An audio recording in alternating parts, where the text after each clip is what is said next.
علم و ہنر سے پاتی ہے انسانیت عروج، انسان زندہ لاش ہے تعلیم کے بغیر۔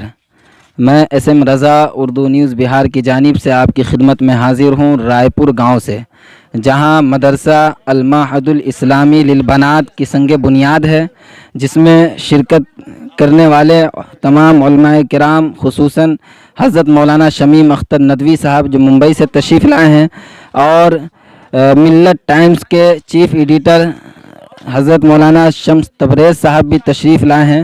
ان سے بھی اس مدرسے کے اغراض و مقاصد پہ گفتگو کریں گے۔ میرے ساتھ موجود ہیں ملت ٹائمز کے چیف ایڈیٹر حضرت مولانا شمس تبریز صاحب القاسمی۔ مدرسہ ضروری ہے، مدرسہ کے ذریعے سے دینی تعلیم کو فروغ ملتا ہے، مذہبی تعلیم کی اہمیت کا نہ صرف اندازہ ہوتا ہے بلکہ اسے جاننے کا موقع ملتا ہے۔ ایک مسلمان کے لیے ضروری ہے کہ سب سے پہلے مذہبی، دینی، ملی تعلیم کو جانے، قرآن کریم کی تعلیم کو جانے۔ اور ہمارے معاشرے میں لڑکیوں کو تعلیم سے پیچھے رکھا گیا ہے، حالانکہ تعلیم پر جتنا مردوں کا، لڑکوں کا حق ہے اتنا ہی لڑکیوں کا حق ہے، اور اسی کی ایک پہل کی گئی ہے رائے پور کی سرزمین پر مولانا جنید صاحب اور مولانا شمیم اختر ندوی کے ہاتھوں کہ لڑکیوں کے لیے ایک مرکزی تعلیمی ادارہ قائم کیا جائے جہاں عالمیت اور فضیلت تک کی تعلیم ہوگی۔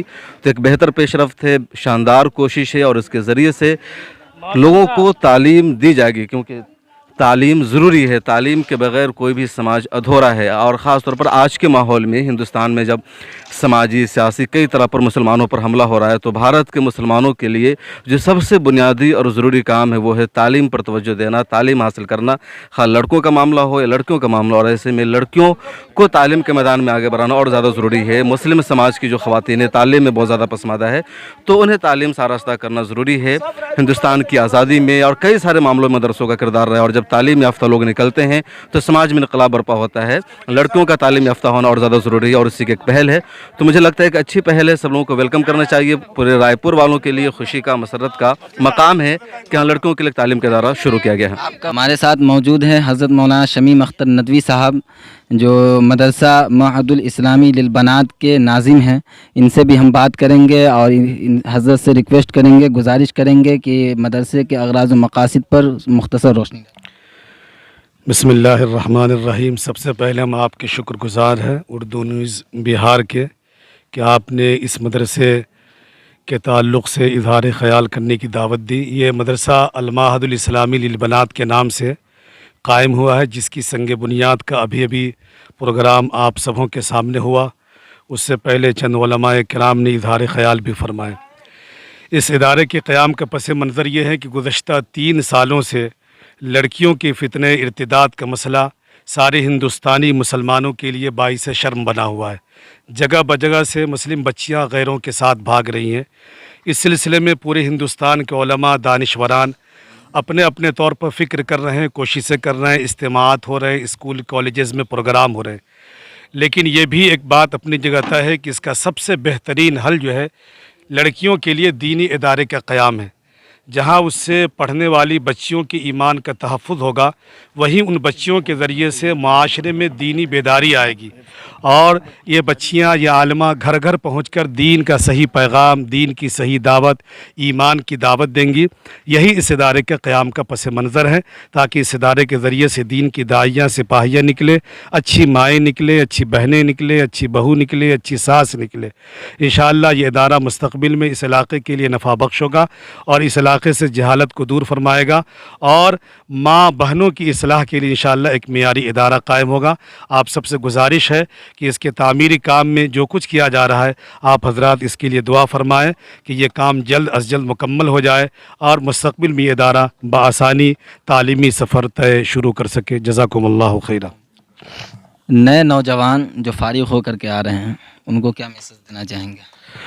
ہاں، نوجوان علماء جو فارغ ہو کر کے آ رہے ہیں ان کے تعلق سے عام طور پر لوگوں میں یہ باتیں تھیں کہ وہ مسجد کے مصلی پر کھڑے ہو کر امامت کر سکتے ہیں یا کسی مدرسے میں پڑھا سکتے ہیں، لیکن میری اب یہ گزارش ہے کہ الحمدللہ ان علماء کو مسجد کے ممبر و محراب اور اس کی چہار دیواری سے نکل کر اور مسلم معاشرے میں آ کر گھر گھر جا کر ایسا کام کریں جو کام انتہائی ضروری ہے۔ مسجد میں یا مدرسے میں محدود افراد ہوتے ہیں جو پہنچتے ہیں، لیکن اگر ہم علاقے میں، گاؤں میں گھر گھر جا کر اگر ان کی فکر کریں گے تو انشاءاللہ اس سے اچھی جو ہے بیداری پیدا ہوگی۔ جیسے اس سلسلے میں اسکول ہے، یہ علماء کو چاہیے کہ ایسے اسکول قائم کریں جہاں تعلیم عصری ہو لیکن جہاں کا ماحول دینی ہو۔ جب عصری تعلیم ہوگی اور دینی ماحول ہوگا تو یہ بچے پڑھنے کے بعد جس شعبے میں بھی جائیں گے، اس شعبے میں پہنچنے کے بعد وہ وہاں اپنا کام کرتے ہوئے، ڈیوٹی کرتے ہوئے، کماتے ہوئے در حقیقت وہ دین کے داعی بنیں گے، اسلام کے مضبوط سپاہی بنیں گے، اور اخلاق کے ساتھ، ایمان کے ساتھ، دیانتداری کے ساتھ وہ اپنی ڈیوٹی انجام دیں گے۔ آج صورتحال یہ ہے کہ بہت سارے لوگ اسکول کالجز سے پڑھیں لیکن ان کی بنیادی دینی تربیت نہیں ہوئی تو وہ لوگ وہاں جا کر رشوت خور بن جاتے ہیں، اور نہ جانے ایسے کام کرتے ہیں جو اسلام اور مسلمان کے نام پہ گھناؤنا کام ہوتا ہے۔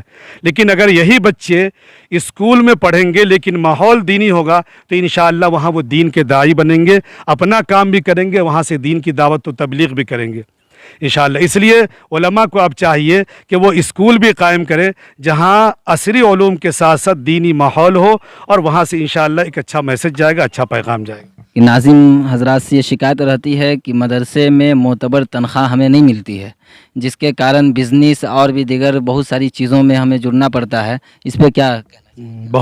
بہت اچھا اور بہتر سوال کیا ہے آپ نے کہ اس وقت جو ٹیلنٹ علماء مدرسوں سے نکل رہے ہیں وہ تنخواہ مناسب نہ ہونے کی وجہ سے وہ کاروبار سے جڑ رہے ہیں اور ان کی صلاحیتوں سے امت کو فائدہ نہیں ہو رہا ہے۔ بہت اچھا سوال کیا آپ نے۔ اس سلسلے میں یقیناً آپ ہم سے بھی شکایت کریں، میں ناظم ہوں اور سارے ہندوستان کے نوجوان سے شکایت رہے، اور شکایت آپ کی بجا ہے۔ عوام بالکل نہیں یہ کہتی ہے کہ آپ 20,000 تنخواہ مت دیجیے، بلکہ نوجوان کو چاہیے، محتمم حضرات کو چاہیے کہ وہ معقول اچھی سے اچھی تنخواہ علماء کو دیں تاکہ ان اچھے معتبر علماء کی صلاحیتوں سے فائدہ اٹھایا جا سکے۔ جہاں تک میری بات ہے، میں اپنے مدرسے میں الحمدللہ کوشش سے کرتا ہوں کہ اساتذہ کے قیام و طعام کے ساتھ ساتھ ان کی کم از کم 15,000 روپیے 13,000 روپیے تنخواہ ہو۔ انشاءاللہ میں ارادہ کرتا ہوں کہ اور بھی اچھی اور معقول تنخواہ دیں گے، اور گزارش کرتا ہوں سارے ہندوستان کے نوجوان سے، محتمم سے کہ آپ اپنے اساتذہ کو معقول تنخواہ دیجیے تاکہ ان کی صلاحیتوں سے امت کو نفع ہو، ورنہ وہ ایسے باصلاحیت علماء وہ نہ معلوم کہاں چلے جاتے ہیں، ان کی صلاحیتیں یوں ہی برباد ہو جاتی ہیں۔